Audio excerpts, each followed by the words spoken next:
Less than 3 weeks to go till Election Day here in the United States, and the race for president appears to be tightening. There's a new National Catholic Reporter poll showing Trump up among Catholics in 5 of the 7 swing states. Tonight, the former president and current GOP candidate talks with me again about the issues important to people of faith, about life and those multiple assassination attempts. We met at the 79th annual Al Smith dinner for the Archdiocese of New York, a dinner his opponent, Vice President Kamala Harris, has declined to attend. Here's my exclusive interview with President Donald J. Trump. Mr. President, I'm delighted, first of all, that you made the Downton Abbey auditions. I think we're going to fit in nicely. We're at the Al Smith dinner, of course.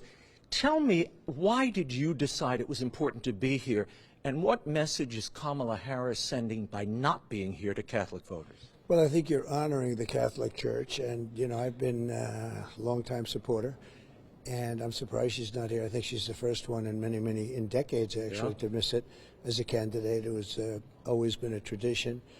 So I'm happy only that the Catholics are going to vote for Trump now.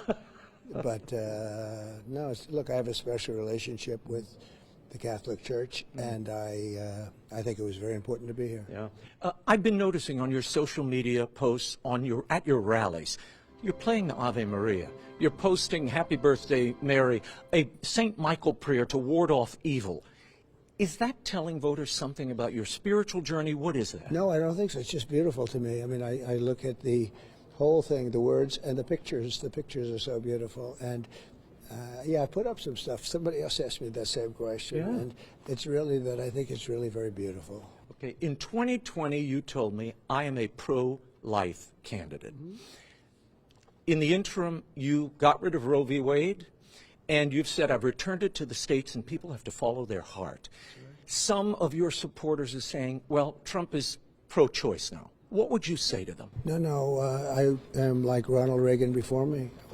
The exceptions are very important to me, and that's the life of the mother, rape and incest. Mm-hmm. And not at all. I'm very proud of what we did. Everybody wanted it to be back in the states where it belongs, and the states are voting, and frankly, some of the votes are very liberal by comparison to what people may have thought. But it's now back in the states. It's an issue that's torn the country apart for 52 years. And now, and everybody wanted it, Democrats, Republicans, conservatives, liberals, everybody, and all legal scholars wanted it back in the states, and now we did that. And I have to tell you, I give great credit to brilliant Supreme Court justices. We had 6 brilliant Supreme Court justices, and they had great courage. And I think the country will now come together. Will you reinstate the Mexico City policy, which forbids international spending on abortion? Well, I was the only one that did that, as you know. Yep. No other president did that, and we're going to be giving that a very good, serious look. In other words, how that compares and competes with the states, but we'll be giving that a very serious look. The other day you said, I'm the father of IVF. As you know, some Catholics feel, and the Catholic Church believes, when you implement this technology, you're killing embryos. Will you have a religious exemption to your IVF mandate for religious organizations and businesses that feel this violates my religious principles? Well, you know, I haven't been asked that, but it sounds to me like a pretty good idea, frankly. But even Catholics, a lot of them, they want IVF. It's fertilization, basically. Mm-hmm. And, you know, they view that as helping a family, helping parents have a child. And it's a very popular thing, but certainly if there's a religious problem, I think people should go with that. I really think they should be able to do that, but we'll look at that. Have an exemption. Well, I got to get some new ones in here. Okay. Kamala Harris is changing her tactic against you. She said to Bret Baier, my colleague, the other night, you, President Trump, are targeting Americans. You're calling them the enemy within, and you're turning the military on the American people. You and I both know that he has talked about turning the American military on the American people. He has talked about going after people who are engaged in peaceful protest. He has talked about locking people up because they disagree with him. This is a democracy.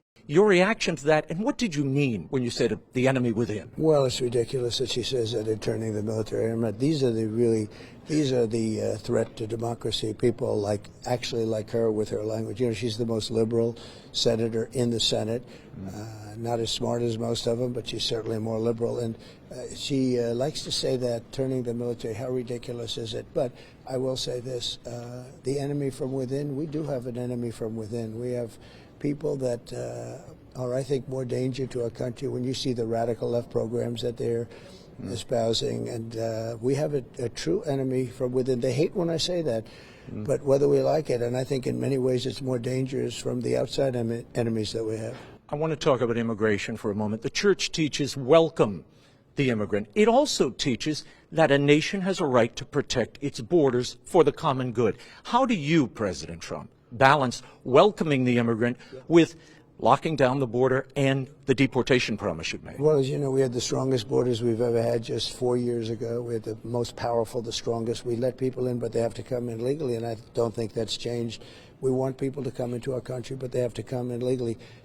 As you know, they allowed people to come in from prisons and, frankly, murderers, the 13,099 murderers where they were let out of prison, convicted murderers, and some killed more than one person, some killed more than 5 people, and they're now free in our country, and we're going to have to get them out, and we're going to get them out fast.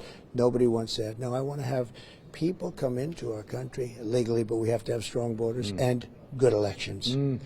Did you see this lip reader when Joe Biden and Barack Obama were on the side of Ethel Kennedy's funeral?